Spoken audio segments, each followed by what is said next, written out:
Hi everyone, it's Phil here from Ashland Leather, and I've been working around leather for about 15 years, and that includes 15 years in a leather tannery and about 10 years making leather goods. And I often get asked about items like this from friends and family. They want to know if the things that they have are any good. So this is actually my mother-in-law's bag, and this is a bag that was made by Coach.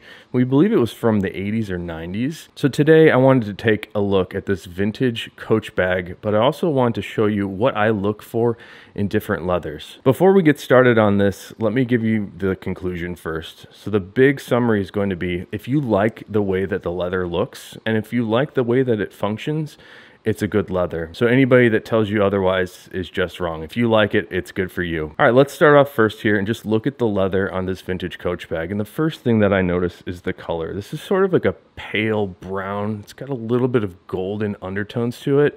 And then I'm looking at the luster. It's got a nice little sheen to it. It's not very bright and shiny like a mirror. It's got a little bit more of a subtle sheen to it. The other things that I'm starting to see is it's got a little bit of texture. And I don't think that this texture here on the left, and you can see a little bit on the top right here, I don't think that was intended. I think that's sort of how this leather has sort of worn in and broken in. Honestly, I don't really like this look. It looks a little too broken for me. And to me, this actually looks like the leather was a little bit over dried in the tanning process. This looks like a vegetable tan leather that has been cooked a little bit. You tend to see this sort of coarse pebbling that's not particularly nice, but otherwise this is a really nice aniline finished leather. The other really interesting thing that I notice about this particular leather that we don't see a lot in women's bags these days is this has a really nice natural finish.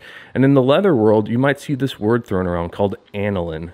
And an aniline finish means there are no solids in the finish. So it's more of a stain as opposed to a paint. So this leather here has a very nice natural finish that we would call an aniline finish. Here's a good contrast to what I'm talking about. I have another, this is actually my wife's bag. Now this is a very heavily finished bag. It's very painted on, so you can see that it doesn't have much of a natural appearance in terms of color. It's very flat and even in color, whereas on this vintage Coach bag, you've got a lot more color depth to it. So it has a little bit more depth and a little bit more natural appearance. Now let's talk a little bit more about the function of the leather. So for something like a bag, you don't really want to carry around a super heavy bag. So I like a little bit of a lighter mass of leather for something like a bag. This one has quite a bit of weight to it. Even though it's such a small little piece, you can tell that the leather is pretty dense and has a nice heft to it, which may be good or may be bad. I think in this example, it tends to be a little bit better. So let's take a look at the edges of this bag. And this might be a reason to choose something that's a little bit heavier in mass, even though it might be a little bit less comfortable to wear. I tend to see the edges of leather goods rip first. And even though this bag is very old and it's got quite a bit of use, you can see the edges are not completely busted up. They're a little bit frayed and it's almost polished in a little bit, but you'll see on a bag in a moment that this type of binding around the edge of an item really can get frayed out. So I like that this has not done that very much at all. I think this is actually a very acceptable look. And again, that tends to be the place that leather fails first, are these turned edges. So the reason that you're not seeing these edges being completely blown out is because that leather is a little bit thicker. They have thinned down the leather to turn over the edge here, but it still has a lot more substance than a bag that we're about to look at. So that's why we're not seeing the edges being frayed. Take a look underneath. If you can see this edge on a bag that you're shopping for, or maybe a leather good that you're shopping for, if it's not thinned down to a paper-like thickness, it's probably going to last you a lot longer than something that's quite thin. Now let's hop over to another bag here, and this would be a great demonstration for me to show you on the edges. So here I've got a Kate Spade bag, and on the shoulder strap here is a really good demonstration of what I'm talking about.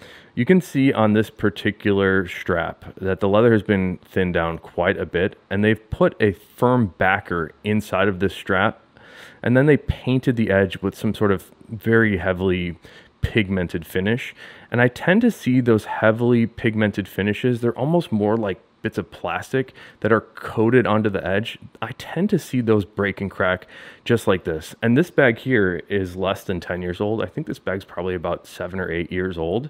And we're seeing it fail quite a bit more substantially than on the Coach bag. Let's look at the leather of this Kate Spade bag. This is a very good contrast to that naturally finished Coach bag a moment ago. This one has a really heavy painted on finish. Although you can start to see in little bits of this bag where that painted on finish has started to flake off and sort of wear away. That's something that I wouldn't want if I wanted this bag to look heavily finished. I don't want it to see it wear in, which is the difference between most modern products made out of leather. They tend to be really heavily finished and they tend to stay that way. The more aniline finished leathers, the naturally finished stuff, tends to age and develop in a different way than this. I like the naturally finished stuff because it ages in a pleasant way. And the more heavily finished types of leathers, they tend to age in a way that's a little bit less pleasant. It almost looks like it's a little bit dirty. Underneath the flap of this bag is a great place to look at what I'm talking about here. You can see these little bits of brown that you're seeing on the leather where the color has changed just a little bit. This is where the finish has started to peel off. And to me, that's just a much less pleasant way for the leather to wear in. It almost looks wrong, whereas on a naturally finished leather, like on the Coach bag, even these little scuffs and scratches just tend to give it a little bit more character and a little bit more of a personality. And on the painted stuff, it just kind of looks like a mistake. Now, all that is not to say that this particular leather is bad. Again, if you like the look of this, it's fantastic. I don't think there's anything wrong with it, but there's something to be concerned about with the finish coming off. And it's not particularly easy to have a finish that adheres perfectly to the leather, something that's not going to scuff and scratch. So if I take my finger and try to scratch this has quite a bit of scratch resistance. And that's because the binder coat and adhesion coats and the finish system of this leather are very, very strong. So that's great about this particular leather. The other thing I noticed about this leather, other than its really nice gray finish, is it has a bit of a pebble pattern to it. Now, this is polarizing. I think in women's bags, most people like this sort of pebbled look. I also really enjoy it. And when you see pebbled leathers, you tend to find that they're a little bit more drapey and soft. Most leathers that are chrome tanned tend to be a little bit softer and more drapey like this. And when a leather is very drapey, it doesn't have much stand to it. So if I put this bag on the table and let it go, it just falls over. And a good contrast to that chrome tan bag is this Coach bag, which does have some veg to it. So it does have quite a bit more stand. You can see it's not very drapey at all. It's not sitting flat on the table here because of this little strap sitting underneath, but you can definitely get the sense that this one is much more firm and rigid. Again, that's because of the vegetable tan character in this leather. Another note about chrome tan leathers is they tend to be a little bit lighter in weight, and that's going to vary depending on whatever leather tannery you're working with. So chrome tan leathers can be a little bit heavier, but they tend to be lighter in mass than most other veg tan leathers. Now here's one of my favorite boots. This is a boot I've had for about 15 years now. This is a 1,000-mile boot by Wolverine. And this leather here is a leather that's tanned right down the street from us at Horween Leather Company here in Chicago. This is a leather called Chrome Excel. And Chrome Excel is a chrome tan leather, and it has a vegetable retannage. So you get a little bit of the best of both worlds, and it's kind of like the Coach bag. This one has quite a bit more oils and waxes and greases. Let me show you a little effect here. If I run my finger underneath the leather, you can see that the undertones are quite a bit different than the surface color of the leather. That's something that we call the pull-up effect. I think it has a nice depth of color to it. The other thing to note about Chrome Excel that many people might find as a negative is it tends to dent, scuff, and scratch very easily. And denting, scuffing, and scratching are things that vegetable tan leathers tend to do more than chrome tan leathers. So if I take my fingernail and sort of gouge the leather here, you can see that I'm easily creating little scratches, and let's zoom in on that. See all these little scratches? On the Chrome Excel leather here, they tend to be easily filled back in just with a little bit of friction. We're sort of moving the waxes and oils back into place over those little scuffs and scratches. For me, I tend to like the accumulation of scuffs and scratches. I think it puts my character into the items that I wear. It sort of makes it unique to me. And this is a leather here called Shell Cordovan. This is one of the most expensive leathers in the world. It's roughly 10 times the price of other leathers, even other fancy leathers. Just to put it in perspective, if I spend $100, I get about 2 square feet of this. If I spend $100, I might get about 20 square feet of a different leather. But that's because this leather is very special. One of the most fascinating things about Shell Cordovan and what makes it unique and special is this leather never creases. So you're going to get this look forever. And what I'm talking about creasing is where my toe flexes on this boot. This leather here is never going to pebble and delaminate and give me any sort of pebble grain texture. It's always going to be really flat and smooth. I don't like to polish the Shell Cordovan very much, although Most people do. Most people would want a very mirror-like shine on a piece of shell Cordovan. I just wanted to show you this one for how veg tan leathers wear in. They tend to easily dent and scratch, and I think it gives it a lot of character. Many people will call this look patina. Now here's another Chrome Excel shoe, but this is a little bit more of a dress shoe, and it's called a long wingtip. And then this one's been made by Grant Stone. Again, this is natural Chrome Excel. This one doesn't have as much wear to it, but I wanted to show you that you can get sort of a rugged look in the Chrome Excel, as well as a little bit more of a dressy look. The Chrome Excel leather is a very versatile leather. However, if we're looking at something like a bag, Chrome Excel is a really bad choice for a bag for a couple of reasons. Number one, the Chrome Excel is really, really heavy and dense. So on a bag, it's going to be a really uncomfortable bag unless it's very small. The second thing about the Chrome Excel that would be negative for a bag is it has so much wax, oil, and grease tanned inside of this leather. And those waxes and oils will migrate off of this leather onto your clothing. So if you're wearing a bag made out of Chrome Excel, your clothes might change color a little bit. Leather is a very versatile material, and it can come in many different colors. It can come in many different textures, and it can come in many different feels. Here at Ashland Leather, our goal is to share leather with the world, and I sort of collect leathers over time, and every now and then we'll make special products out of them.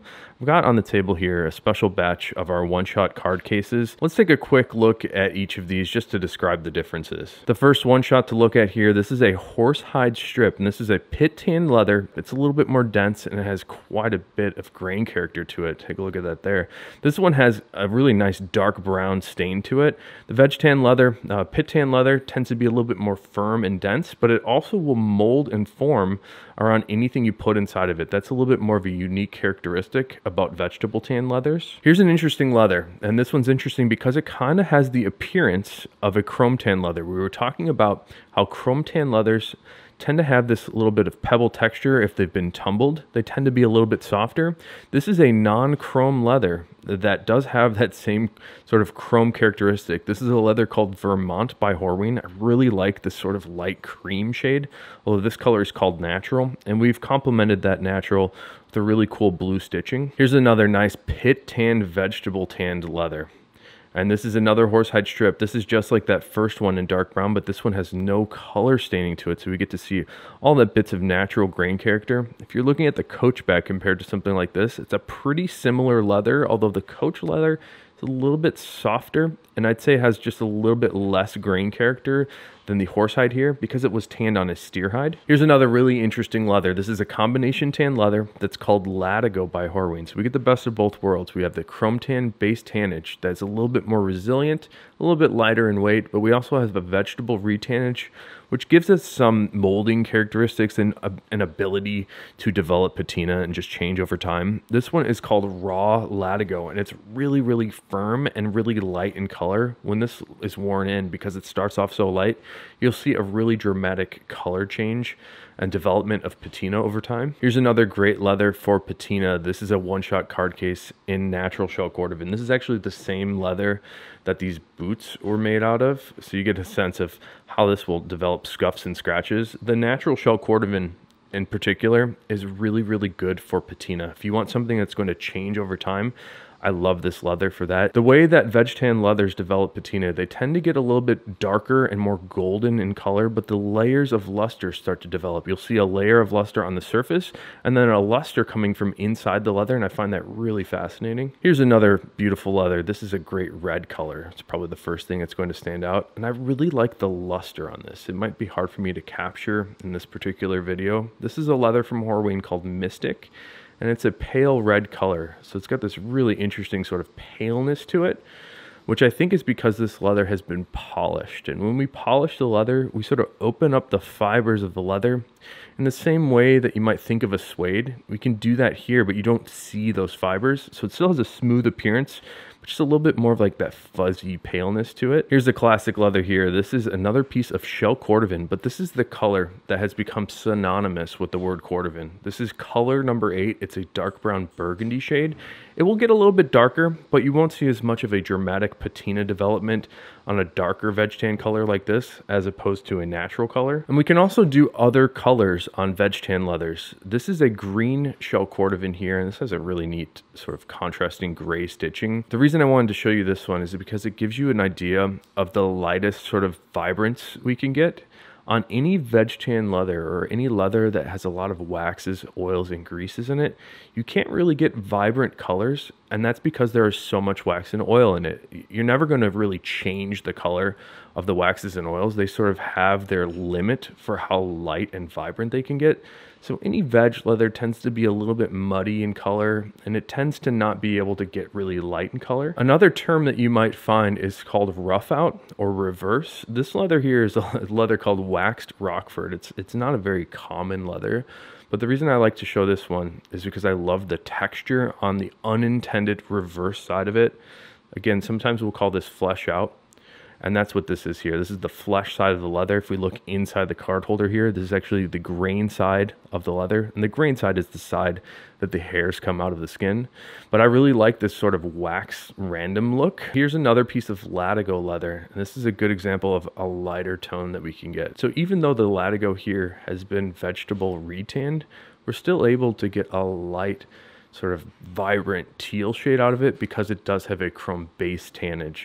So I really like this one, and it will develop a great patina. It tends to get quite a bit darker. It almost looks more of like a worn pair of denim. Now here's a pretty cool leather. This is a 100% chrome tan leather. This is a leather called baseball glove. So most catchers in the MLB tend to use this leather for their catcher's mitts.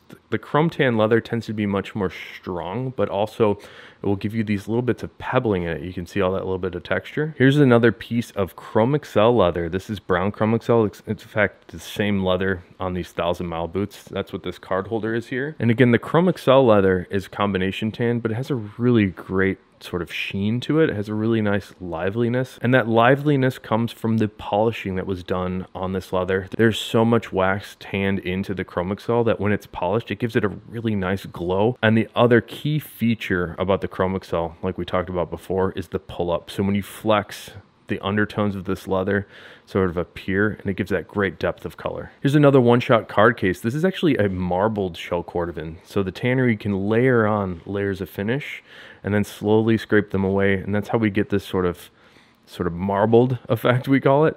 The other interesting thing to point out about the shell Cordovan is it's very directional in color. So as I spin this around, you might notice that the color is lighter at some angles and darker at other angles. Here's another more recent color addition in the shell Cordovan leather. This is a color called Violet Shell Cordovan, and the tannery developed this color because people wanted a straight up more vibrant purple. We did make a small little batch of key fobs, and these are in ultraviolet shell Cordovan. You can see the ultraviolet has a little bit more red and magenta in it when compared to the violet shell Cordovan. If you're into the ultraviolet, we did make a bunch of key fobs, and I'm putting them up for sale at a little bit of a discount if you wanted to experience this in person. And we'll end it with this. So this is two pieces of the same shell Cordovan, except one we flip backwards. So we've got the green shell Cordovan here. Really nice, sort of mild green shade. It's a little bit darker, almost like a forest green. But if you take that leather and you flip it backwards, this is what the unintended reverse side of the shell Cordovan looks like. It doesn't look green at all. We do call it reverse green shell because that's what it is. If you look inside of here, it's green shell Cordovan. We like to flip it around backwards to show off the unique character. To me, I think of it like a Jackson Pollock painting where it's completely random and unique, and no two pieces of reverse shell Cordovan are alike, so they're all going to be completely unique. We get random dye marks like you see here, and on the reverse green, they're really neat because they're this pretty subtle green shade. The other reason that we flip it backwards is because we get to show off this Horween ink stamp, and this is a highly coveted thing to receive on one of the wallets that we make. Each piece of shell Cordovan gets one Horween ink stamp like you see here, and we try to cut it into visible spots whenever we can. And the last note to make about the reverse shell Cordovan is I just love how it wears in. Because it starts off a little bit lighter in color, and because it's a vegetable tan leather, it tends to develop an incredible patina. It will get much darker and brighter and shinier over time. So choosing leather goods can be quite a daunting task, and that's because it's very confusing. Learning about leather is like learning a language because there's just so much to know. There's so many different terms, so many different things that people aren't familiar with. So at the end of the day, I think the best guidance that I can give you is a couple of things. Do you like the way that it looks? Secondly, do you like the function of it? Is it a little too heavy for a bag? Maybe you don't want it. Doesn't have enough stand to it. Will the bag stand up on a table? And that's something to consider. And then the third and final thing is buy from a reputable source. So do a little bit of research. See how different brands' products are wearing in. So if you find a brand that's choosing the right leather and they have a good reputation, odds are you're going to get a great product too. So this older Coach stuff is quite a bit different than the stuff that they're doing now. So this might be a good example. So do a little bit more recent research. And that's really the best guidance, is see what other people are enjoying, see how other people's products are wearing in. These bags are really expensive. You want to do it right the first time as opposed to spending thousands and thousands of dollars on something that you're not going to love. And here at Ashland Leather, we've been around for about 10 years. Everything we make is guaranteed forever. If you want to take a look at our reviews, we've got a few thousand reviews. If you ever have something break for me, we can just repair or replace it for no charge. And that's sort of what we're all about, is I want you to have a wallet or a piece of leather that's going to last you forever and get better every time you use it. So thanks for checking out the video. If you have any questions, if you want to know more about some leather terms that you might be coming across, definitely let me know. I'd be happy to help you out. And until next time, I hope you have a good one.